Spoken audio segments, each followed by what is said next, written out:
Eli, Eli,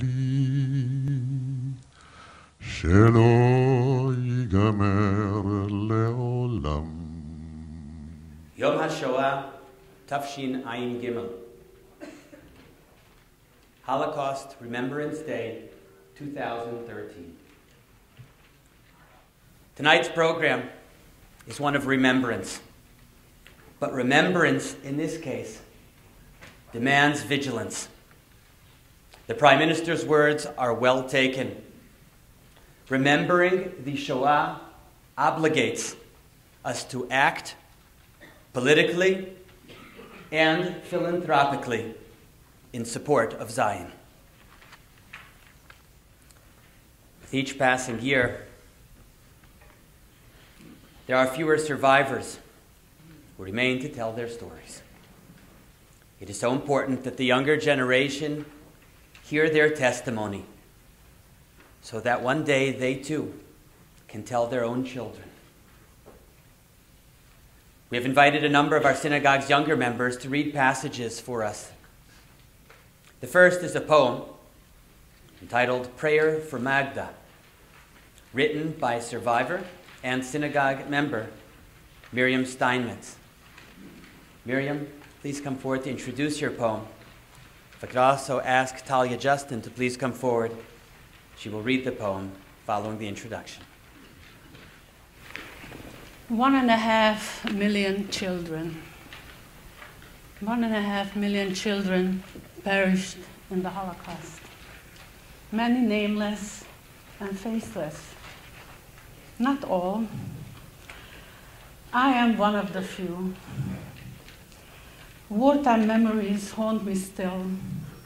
Long ago in the orphanages, not knowing who I was, surrounded by faces I did not know, far from the circle of love I had known. I was given to strangers to save my life. Fall 1944, Budapest, Hungary, Jew house. My father by then was sent to forced labor camp for a long time, then deported to Auschwitz, never to come back. My mother found a place for me in Buda to be hidden in an orphanage. I remember walking up the steep flight of stairs. She put my small bundle down, bent down to hug me and kiss me one more time, then handed me a rare, precious gift. Then she left. I was with total strangers. In November 1944, the Jew house in Népszínház utca 27 was emptied of Jews, including my mother, and deported to Bergen-Belsen. When the orphanage was bombed, the surviving children were rescued by evangelical nuns and taken to their orphanage nearby. The first things the nun did was chop off my braids, full of lice. The nuns shared the little food they had, but I was always hungry, afraid, and cold. There was a rocking horse in the braid room. I longed to use it, but the price was too high. The older kids demanded my bread ration. For my entire family, only one grandmother stayed alive in the Budapest ghetto. My mother survived Bergen-Belsen, weighing 72 pounds. They eventually found me in the evangelical orphanage. I still have nightmares of those days. In my troubled dreams, the past and the present intermingle. For me, the past is an island of silence, a lake of unseen tears. I have a Hungarian siddur that was found in a great synagogue in Győr, Hungary, was given to me by my stepfather, who was a survivor of Gunskirchen and Mauthausen, who married my mother after the war. This was given in the happier times to a little girl just before Rosh Hashanah. The flyleaf reads,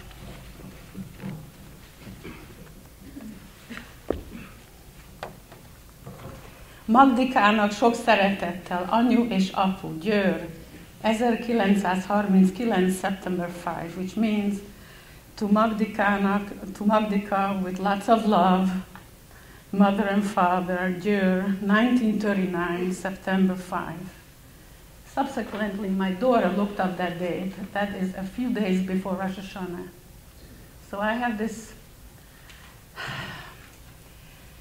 habit, if you call it a habit, to take it with me to shul on the first day of Rosh Hashanah as a remembrance of a little girl who didn't make it like I was lucky enough to. And I wrote a poem about it that this very nice young lady will read to you.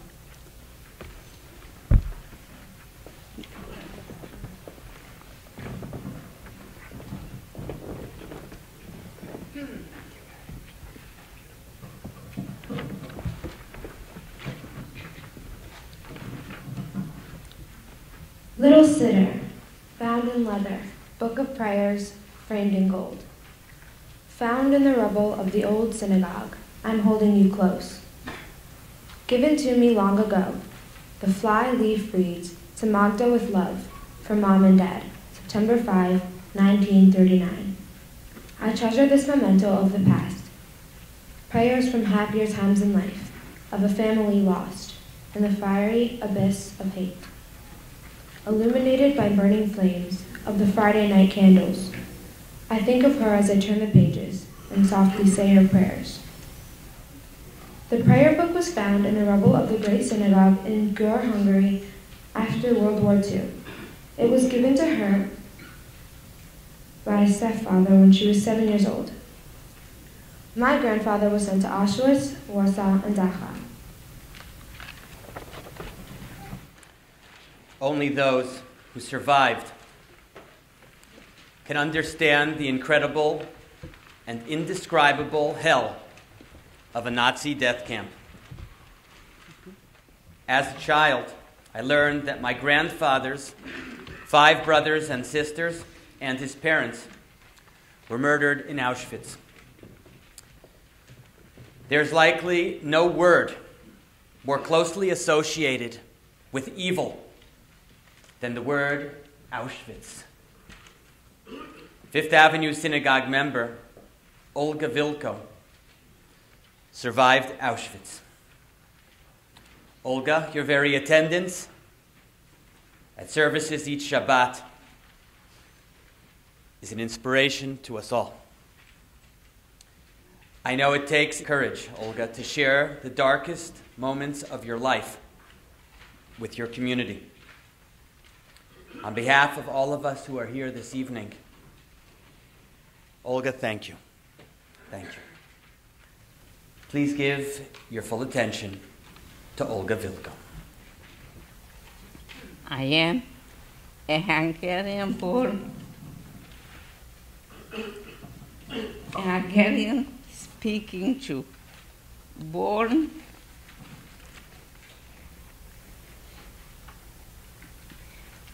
in. Let me hold this for you. I'll hold it for you. Okay. Born in Krájháza, a small town in Czechoslovakia, in subcarpathian Ruthenia. We had 100 Jewish families in a town of 5,000 people. We had 2 synagogues. The larger one was Ashkenazi, and the other one was Hasidic, where Yiddish was spoken.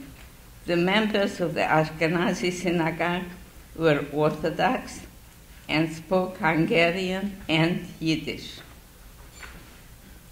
there was no industry of any kind. The Jews were merchants and tradesmen, like tailors and shoemakers and so on. Our town was an important railroad junction and refueling station owned by the government. All government jobs were well paid, but the Jews did not work on the railroads because they would have had to work on Sabbath. There was no welfare of any kind, and there were many poor people. Czechoslovakia was a liberal democracy created in 1918. There were many schools of all kinds. In our area, there were 3 nationalities: Ruthenians, who spoke Russian, who spoke a Russian dialect, Hungarians, and Jews. The elementary school was only 4 grades. My father was a devoted Zionist. For a while, he was the only one in the congregation. Therefore, he sent me to a Hebrew elementary school. At the age of 8,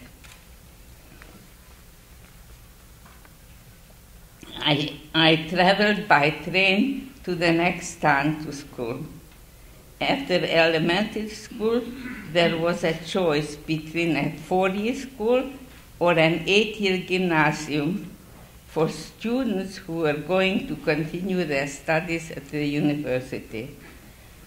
There was only one Hebrew gymnasium, which was in Munkac, a 2.5-hour ride by train from Kirajazo. So I had to live with another family in Munkac. This was a very unique school with students from near and far. In my class, there was even a student from Prague. I graduated in 1939, just as the war began. So I had no opportunity to continue my studies. I returned home. There were big changes in Karpathorus because the Hungarians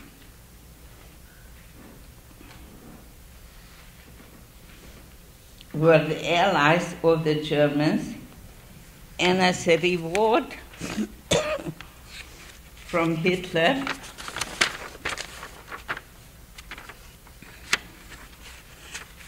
they were returned some territories that they had lost after the First World War. We were no longer Czech citizens. Our area was now governed by Hungary.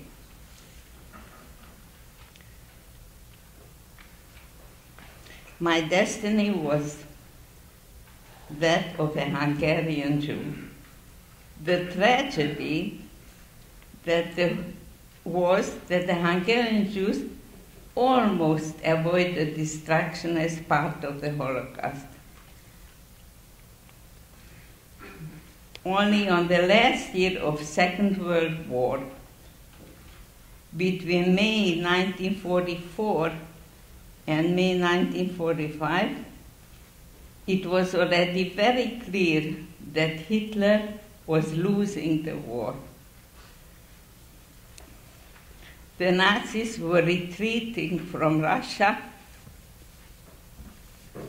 all the way to Berlin. Eisenhower was not willing to sacrifice 10,000 American lives to march to Germany. As a result, Berlin was liberated by the Russians May 2nd, 1945. The war ended May 8th, 1945. As a result that the Russians were allowed to march to Berlin, a lot of small countries in Europe were occupied by Russia, which was a very bad thing. In 1944, as Pesach ended, the next morning at 5 a.m., 2 policemen entered our house.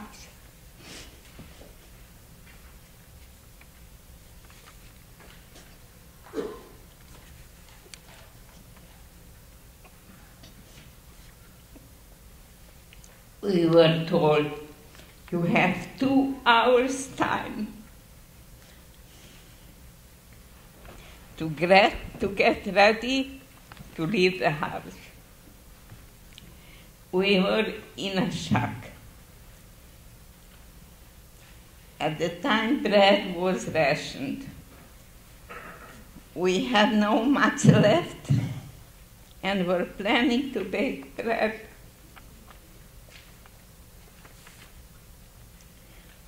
The next morning,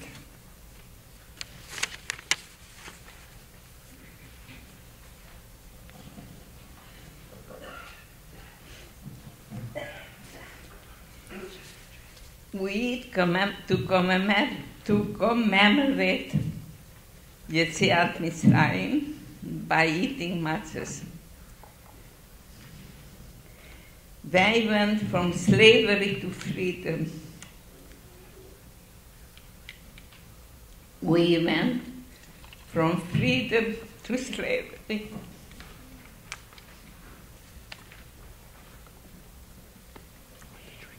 No.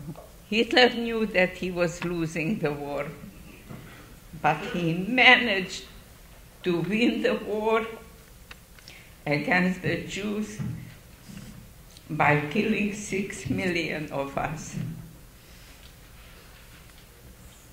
The Nazis conducted a blitzkrieg in Hungary. Out of 600,000 Jews, 437,000 were taken to Auschwitz in the record time of 6 weeks. 5,000 Jews were killed every day.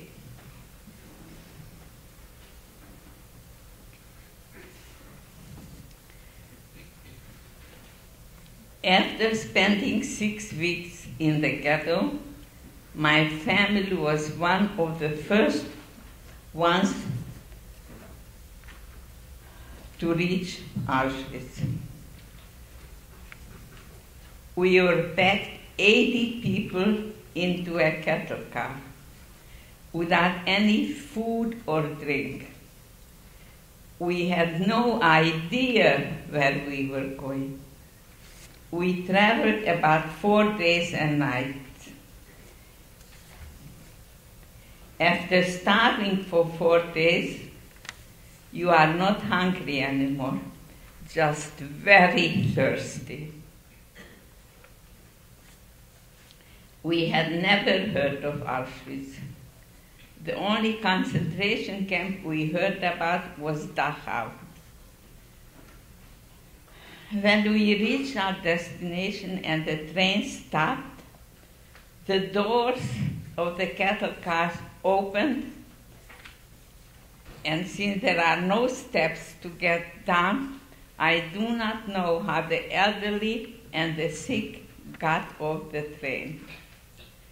The Nazis were yelling, "Schnell, schnell." They did not give the people time to think. The men and women were immediately separated. We had to line up 5 people in a row.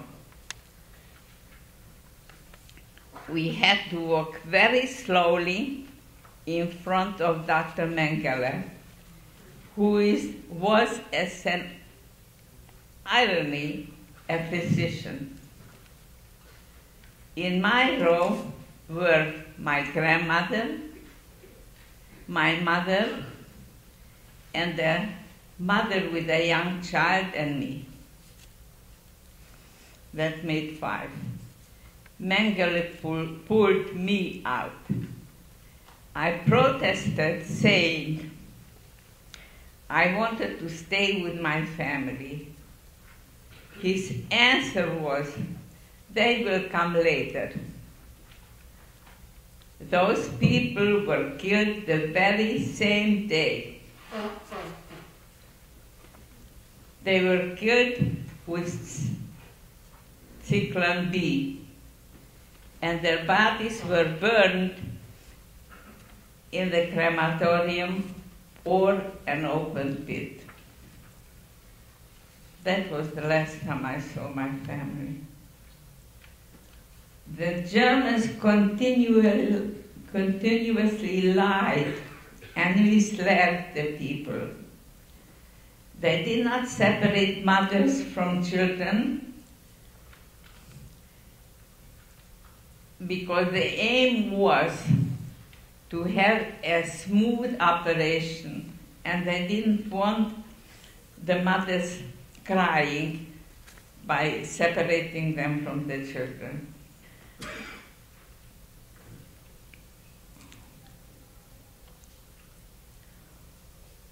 After I was selected, I protested to Mengele, saying that I want to stay with my family. After I was selected, I was walking through a field, and being thirsty, I said, "Isn't there any water in this place?" But there was no one to answer me.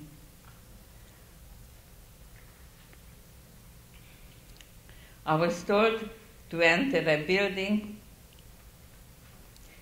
In the building, we had to get undressed, leaving our clothes on the floor and keeping only our shoes. After that, our hair was completely cut off. The girls who cut our hair were not allowed to speak to us or give us any information. Next, we went into a room with showers. After the shower, we were given a summer dress with no underwear. We came out of the building to a courtyard. It was drizzling and cool. We could hardly recognize each other without our hair.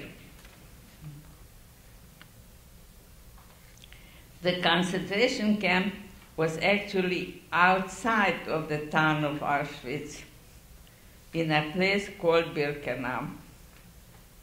The camps took up a large amount of land.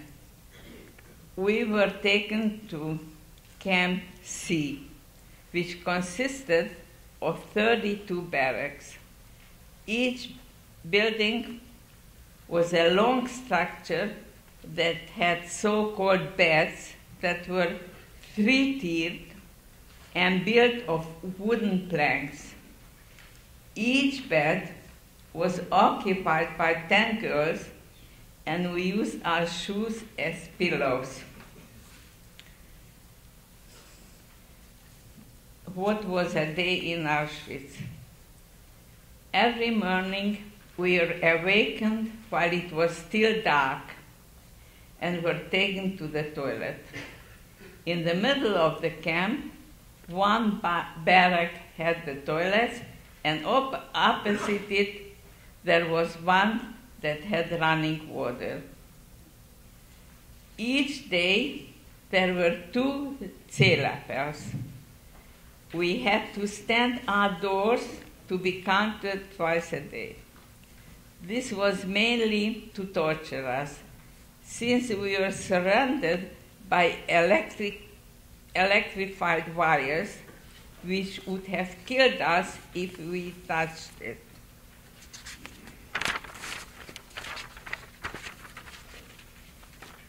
It was very easy to commit suicide by touching the wires. But very few people did so because we did not lose hope and knew that eventually we would be liberated. Breakfast was a black liquid. Lunch was soup served in pots. People drank from these shared pots. Dinner was bread that looked like a piece of brick made with a lot of sawdust, and a piece of imitation cold cut or cheese was given.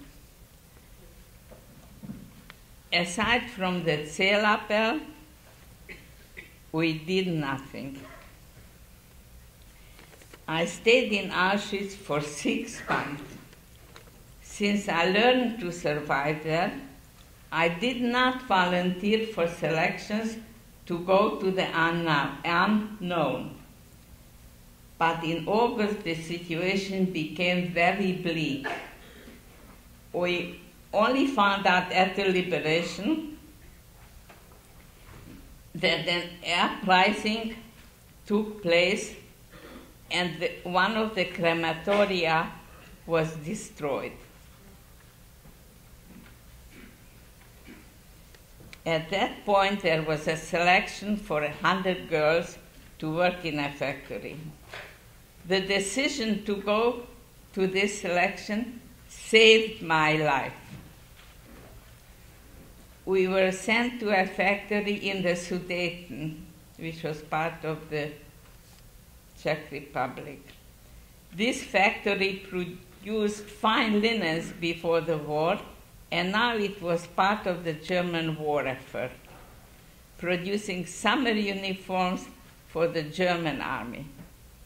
Conditions here were 1,000 times better than in Auschwitz. Since there were German civilians working in the factory with us, we were given overalls and a towel, a great luxury after Auschwitz. The living quarters were better, but the food was the same as in Auschwitz. We were very, very hungry. If the stones had been edible, we'd have eaten them. We were very lucky that we were not evacuated and sent on a death march. I am the only survivor of my family.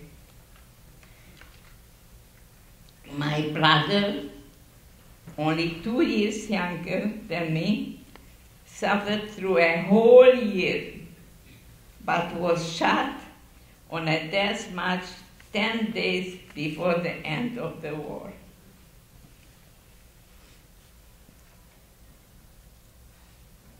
On May 6th, we were liberated by the Russians. They did not pay any attention to us. They were busy drinking and raping women. The trains were not running. We went to town and took food from the people who were too scared to resist us. We were anxious to get back home to see who survived. Some Jewish Czech soldiers on forced labor in Russia had been organized into a Czech army. they had liberated Prague. One day a truck came and some Jewish soldiers who were from our area gave us a ride. We had some fabrics from the factory and gave it to them. We were about 7 girls who were taken by them to Brno, where they had an apartment which they gave to us. We stayed there for a week. The train started running, and with the passengers who were all survivors. It took us 2 weeks to get home. At home, I found my aunt and her daughter who were liberated in December in Poland, a cousin who was not in concentration camp, but my brother did not appear. The Soviet Union annexed Carpathos, but luckily there was a law that anyone who wanted to retain their Czech citizenship had the right to do so. All the Jews left. We traveled to Prague, which took 2 weeks. We took out Czech passports and stayed in Prague until we were able to come to America. I got married in Prague in the Ordnance Schule in March of 1946. Every country had a quota of the number of people who were allowed to immigrate to the US. President Truman allowed all survivors to come to the US outside of the quota. However, every person had to have a sponsor who guaranteed that we would not go on welfare for the next 5 years. And no survivor ever went on welfare. My husband and I arrived in the US March of 1948. In June 1952, I gave birth to my daughter, Naomi. Thank you. Thank you. Olga's daughter, Naomi, is escorting her down this way.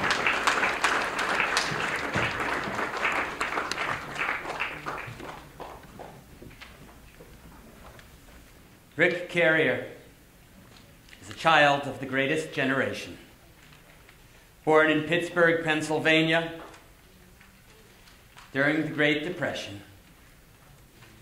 Rick Carrier was drafted into the U.S. Army shortly after his 18th birthday on April 10, 1943. As a specialist in mines, explosives, and amphibious warfare, he fought with distinction in Normandy on D-Day and on the front lines in 5 major European battles, including the Battle of the Bulge. Rick Carrier is also the one who discovered the Buchenwald concentration camp and took part in its historic liberation. Rick Carrier has served our country, and he has served the cause of liberty with equal distinction.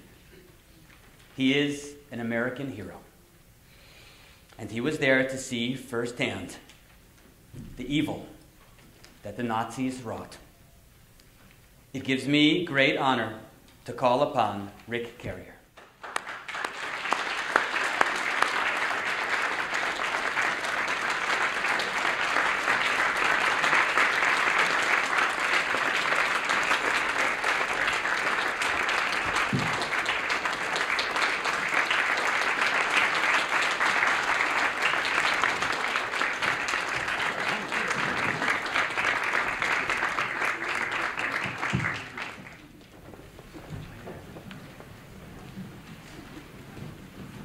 after all the stories that I've heard from that marvelous lady downstairs and the boys and everybody here, chokes me.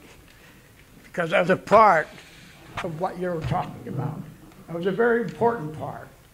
I was one of the men with the guns that came in and defended you against those damn Nazis and Hitler and that whole bunch. Anyway, we made it, and I'm here. So I want to thank you, Rabbi Kagmer, for inviting me to the 5th anniversary here, because I feel that I'm a part of it as much as you are. So I got a little story here to tell you, and I don't know how long it'll take, but it was a long time to make. At 18, I was drafted, as he said, and I was sent to England to prepare for the invasion of Normandy. On D-Day, June the 6th, 1944, I was the first wave into Utah Beach. That was early in the morning before dawn. My job when I went in there was to blow up the obstacles on the beach that was blocking the assault boats that come in. And at that time, I was an expert in dynamite and explosives. So I had cord and I wrapped it around those things you see like that on the beach, and blew them up, blew them apart, so that the boats, when they come in. And we came in at dead low tide, so that when the other boats came in, they would be on the beach, and then they could back up and get away and bring in more troops.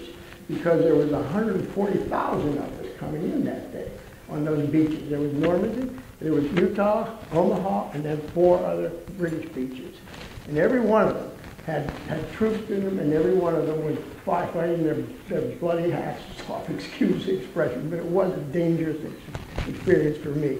Luckily, I was saved by the fact that I was doing the demolitions. I was on the ground, leaning on the ground, putting the minefields and taking care of that, so that I never was standing. If you stood up on the beach when you're coming in, your chance of being sniped off or a piece of shrapnel tearing you up was very, very real.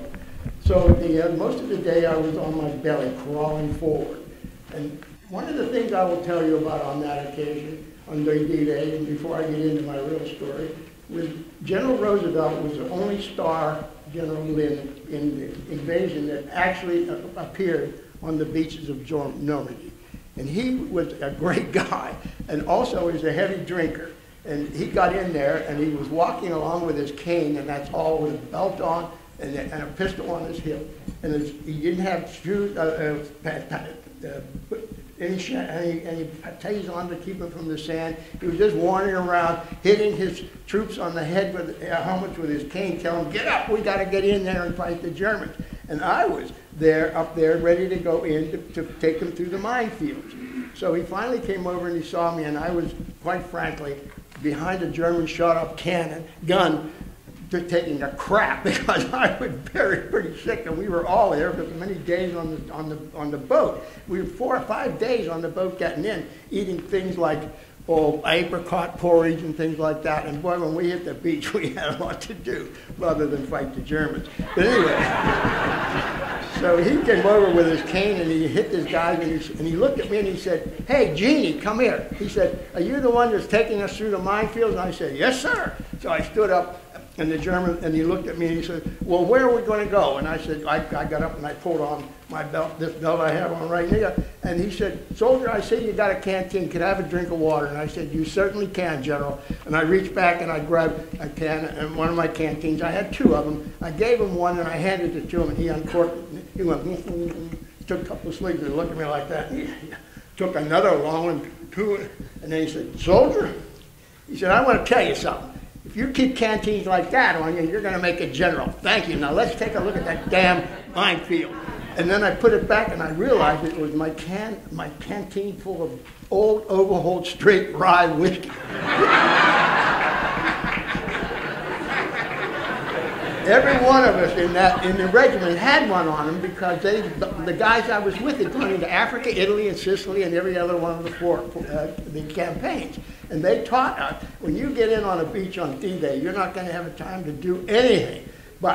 So you're going to need something to keep you going. In other words, it's a scary job, and you need something to keep you awake. So you have a little booze with you, because if you get shook up and you get checked and you get scared, just take one gulp of it, flush it around your mouth and swallow it. He said it'll wake you up real quick.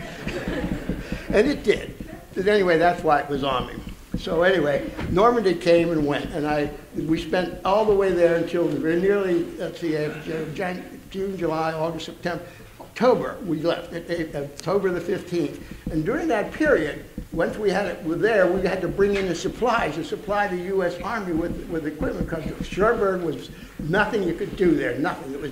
It was full of demolition, sunken ships, and American sailors were up there fixing them, but they couldn't bring anything in there. So they brought all the supplies to fight the enemy through our beach on Utah. And so we had German prisoners of war helping us. So I was a draftsman at that time, and I was doing other things for the Corps. I was no longer using my dynamite and explosive skills. So they said that I made a sketch of a monument for the beach to put there to recognize all the soldiers and sailors that came in on June the 6th. And I showed it to Colonel Caffey, and he said, "Go ahead, Carrier, make it." So he said, "Use those 20 German prisoners of war to do it. I don't want you to use our troops to take up the time. So take them and use this concrete, but get it done quick, because we might move out of here." So I went and we did it. And I did the monument, and it's there today, and it's up there on Utah Beach. And it was the first monument to American troops that entered into the World War, or into World War II, that appears on the French soil, and it's there today, and it's quite spectacular. As a matter of fact, that picture of me in your thing is taken with me by it on dedication day. That was October the 15th, and that's the monument that I designed to have those krauts built. By the way, they weren't Nazis, those guys. They were Polish and Czechoslovakian engineers that had been captured by the Germans, and because of their engineering talent, they put them into a work corps and took them to the beaches and other places like that where they needed engineers to build them. And that's who these guys were. So they were very good, and they were very helpful and very nice. But anyway, after Normandy, I went on and I fought in 5 of the major battles of Europe, all the way up to the very end of the war. And one of the biggest ones that I had first after the Normandy was the Remagen Bridge. I spotted that one.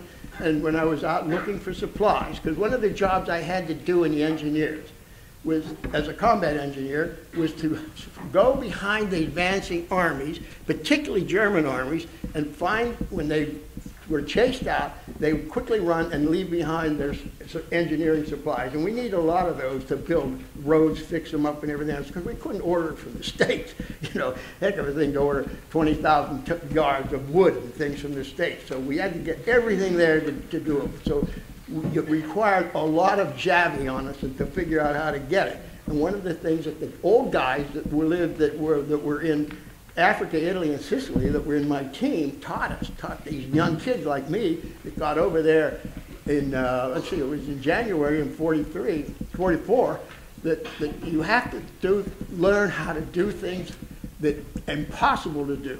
And by that, these guys were sharp, and they taught us all the trickery of how to save yourself from snipers shooting you when you're out in the field, and how to hide and not be seen and still be doing your work, and a lot of little different detailed things. It's too much to get into here, but I learned them all well, and I'm here today, and I've got all my digits to prove it, because believe me, it was a big job to do it. And the thing that was tricky about Remagen Bridge was that it was solidly there, and the point was that it didn't collapse.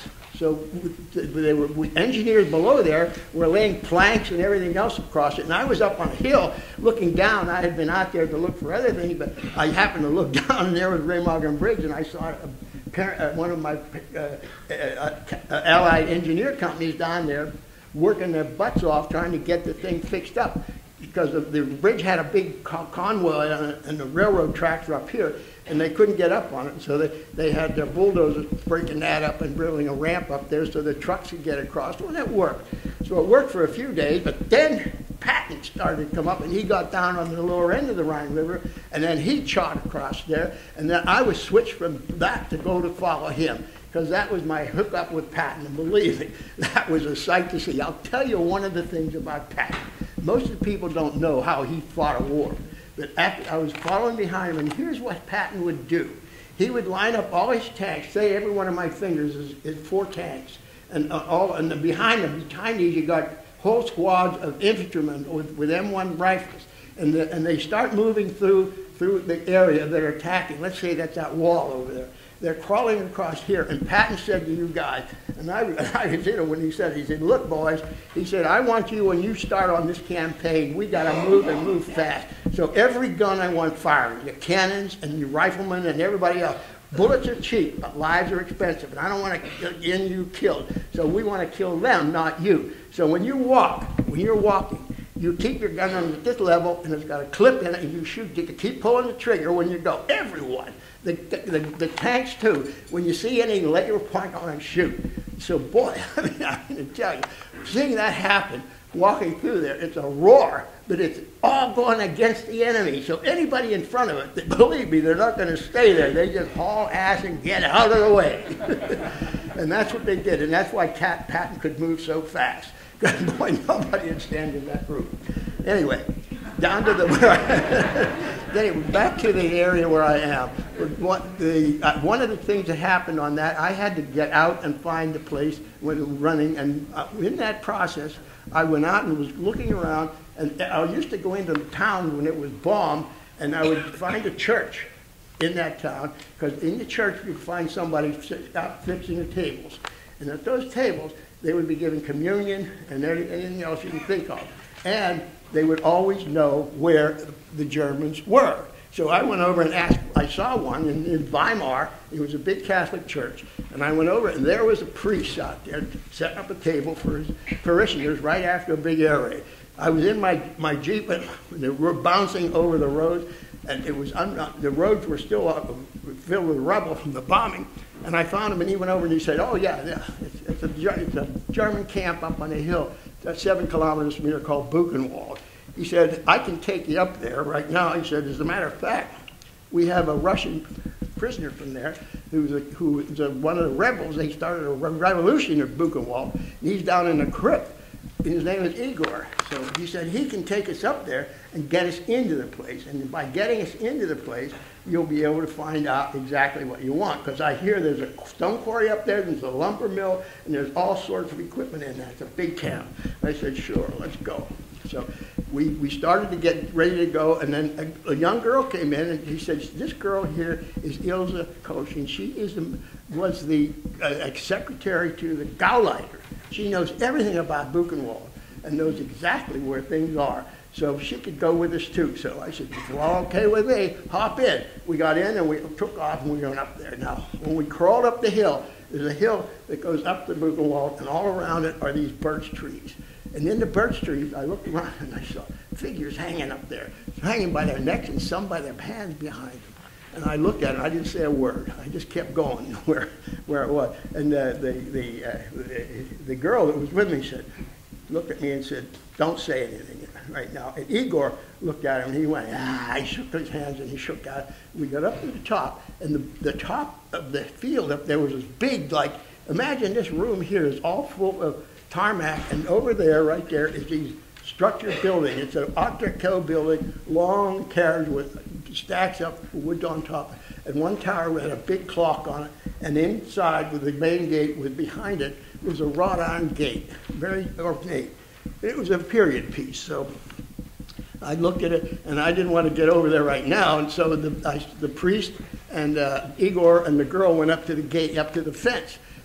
So I got out and I took a breath of air, looked around to see if anybody was around that might take a shot at me, and I crawled out and walked up there, that gate, up to the main gate, because I wanted to see what was on it. I saw through binoculars it had a chain around the gate and a lock on it.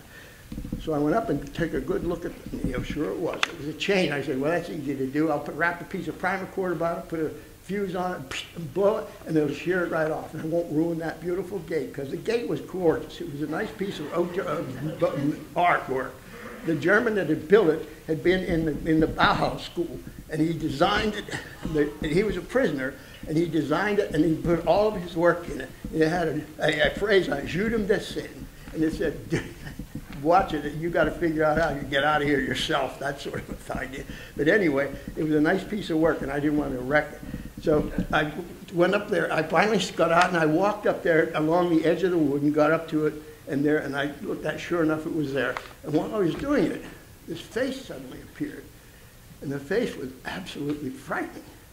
It was, how would you describe it? It was like a skull that you took stretched skin over it, and they left big saucers for eyes, and it was a gaunt, sunken face, and the skin was popped with marks, and there was no hair on it, one side of it, and it was looking there. It was a mouth partly open, and teeth rotted away, and I did not a word out of it. And I looked at it, and suddenly I got hit with the smell.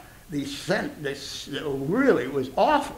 It was one of those things that like as if you opened a bottle of milk and it would be sour, and next to it was a bunch of rotten eggs. I mean, you name it, anything you can think of, the worst smell you can have. And I just immediately started to buckle. I mean, I really did. I mean, and that's something I can't really talk too much about, but it did happen. And I just backed away from it slightly, and I started to get over near a shadow, and I went over the shadow, and then I got a big wave of this odor, and suddenly I just let it out. Boy, I just bent over, and it was heat 1, 2, 3, 4, till I got to the dries. And I was gasping for air, and I picked up and looked again, and another face was there, 2 of them. And then the other face was also different, but very, very much the same. And only this one, they had sores that are vituperating, and things were coming out of their eyes that looked like pus. And their skin was crawling with things, and they're full of blisters and sores that were vituperating. And I said, no, I can't handle this. So I turned around and started to get out of there. And then I saw Ilza and Igor and the priest over there talking at the fence. And I started to get over there, and suddenly I hear that, a flight of P-47 fighter planes came roaring over. I mean, it was noisy. I mean, they were low, and they were looking for targets to shoot. So everybody hit the dirt because they had 4 guns in the wings, and if they opened up those 50 calibers, everything would start flying. So I bent down and I looked up again, but they went out and they curled around and then went up and went into a daisy chain and left behind. So I said, that was a break. So I took a slug of that old Overholt in the back and swashed it around my mouth and cleared it up, and I got out of there. And I walked over to where Igor and the priest was, and I went over and I stood there, and they were talking to these guys, and I saw the ruler, the one that was in charge of the revolution in Buchenwald, another, they were talking about, and I looked, and there was a fellow, an inmate, that the barbed wire had double strands near the ground, and the electricity in it was turned off. And he had propped up with a piece of wood and was crawling under it, trying to get out. And he was getting out of it, and his back was being lacerated with these barbs. And the uniforms they wore was very thin cotton, and it was blue and white. And it looked like pajamas, really. And it wasn't much, and I could hear ripping and everything. I said, my God, I got to figure out how to do that. So I said, he's raw, that's not no good. So I reached in the back, and I got out a pair of clippers in my hand, the wire clippers I use for explosives for cutting fuses. And I went over, and I cut a hole, a big oval, in the barbed wire, 2 of them. It was too thick. And I cut here and over there very quickly. And finally went down, because the guy that got out was absolutely bleeding, I mean, on the back, but he was free. And then he stood up, and he was free, and he could say so, or look so. And once it was over, all they started to come out. Ilsa started clapping, and the priest was nodding, and Igor said, yeah, yeah, yeah. And they were all coming out, and then suddenly I heard a machine gun fire. And I turn around, and I can carry a 45 Thompson submachine gun. And I look over where this barrack, where the front of the gate was, and some of the inmates are fighting the SS in there, who started wearing the uniforms of the prisoners, so they wouldn't be seen as Nazi SS. And they were fighting back and forth, and they told me that's what they might be having. So I took my Thompson and I leaned over to the fence, and I opened up a clip of it right into the dirt, so it would throw up dirt and smoke, so that anybody that was shooting a gun would not shoot in this direction, because they could see another machine gun was working here. So I did that and then jammed in another clip and hauled over towards my two guys, the priest and Ilsa, and Olga had already jumped into the camp. He went through the hole in the gate. The barbed wire went in there with a rifle and started shooting. And so with whatever it was, so I said, let's get the hell out of here now. And and I hauled down, I'd left my Jeep in the woods facing towards the ramp with the engine running, and I run down there and I hop in there and I pound hit the metal and rev the engine, and Ilsa came down and she jumped in, and the priest came down and he hauled it, and I hit the wheels, and I left a rooster tail of rocks and dust flying behind me, because I had four-wheel drive, and so I let them out, and all down that road we went and out into the highway. Whew, and got back to Weimar and the church. I radioed back to headquarters, and they said, Carrier, great news. We heard that somebody in Buchenwald had radioed SAFE and told that they needed help. And he said, so we're planning to get up there tomorrow morning, and SAFE's going to arrive tomorrow morning, but they don't know where that entrance is where you're. So you get up there tomorrow morning, you stay there tonight, get up there tomorrow morning around 8:30 and meet one of the advanced tanks from the 6th Armored of the 3rd Army Corps. And so I did. And I spent the night, and it was a bitch, I want you to tell you. Woo! I mean, there's a stone tower there. Where am I going to stay around here? I'm not going to sleep in my... So I crawled up in the stone tower, wedged the woods up there. I took my sleeping bag with me, and I got on the top of it, and it's colder than the Dutch. And there was plenty of snow around. And I waited up there all night long. I made some coffee in the little container alcohol stove I had, and I stayed awake all the night until early in the morning. And I got back down, and I went out, and I only moved around in my vehicle in the night. And I moved around, I went down by the entrance road, I parked it in the woods, waited till, and at 8:30, sure enough, right on the dock comes this tank with rubber tires on down. And I get out in the little flag I have and wave it down. And the tank breezes to a stop, and he said, he said, you the one with me? And he could see my uniform, and I had a blue ring on my helmet from our engineer unit. And I said, yes, sir. And it was a captain. So I said, come on, I'll take you up the road. And he said, you lead me up. I said, okay, but I want you to push me up because I don't want to drive up that road. So I got down in front, and up we went, and got up to the gate, and sure enough, there it was.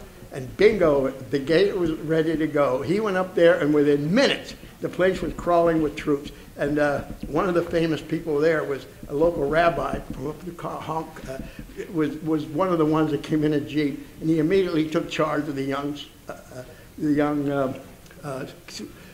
orphans and treated them swell. He moved them out of a terrible compound they had called Block 66 and moved them out into the SS barracks with sheets and pillowcases, and then the Swiss came down, and other people came down and started fussing over them, and they escorted them out of there. But anyway, from that point on, Eisenhower, Pat was there, everybody was there. It was a big celebration, and Buchenwald was liberated on that day.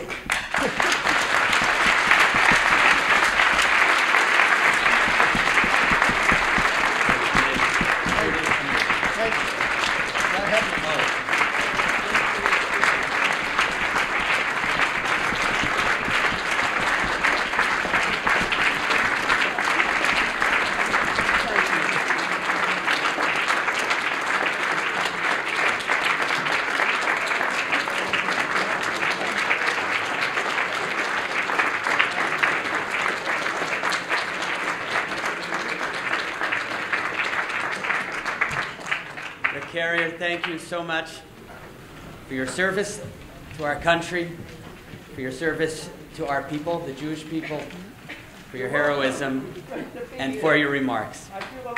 We salute you.